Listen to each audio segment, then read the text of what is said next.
सबसे पहले आपको बताएंगे कि वज़ीर-ए-आज़म के मुशीर बराए बैनुल सूबाई राबिता राना सनाउल्लाह का सिंध के वज़ीर इत्तलात शर्जील इनाम मेमन से एक बार फिर टेलीफोनिक राबता हुआ है। राना सनाउल्लाह ने एक बार फिर किसी भी सूबे की हक तलफी ना होने देने की यकीन दहानी करवाई है।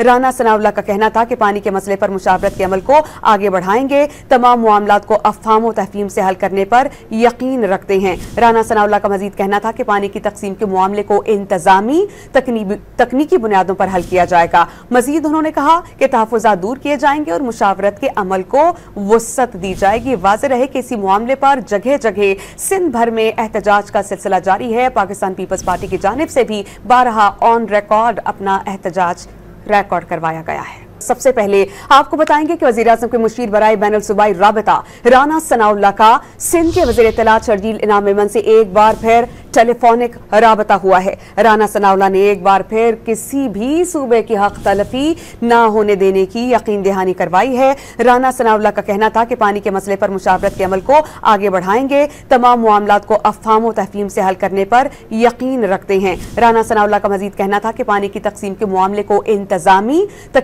तकनीकी बुनियादों पर हल किया जाएगा। मजीद उन्होंने कहा कि तहफ़्फ़ुज़ात दूर किए जाएंगे और मुशावरत के अमल को वुसअत दी जाएगी। वाज़ेह रहे कि इसी मामले पर जगह जगह सिंध भर में एहतजाज का सिलसिला जारी है। पाकिस्तान पीपल्स पार्टी की जानिब से भी 12 ऑन रिकॉर्ड अपना एहतजाज रिकॉर्ड करवाया गया है।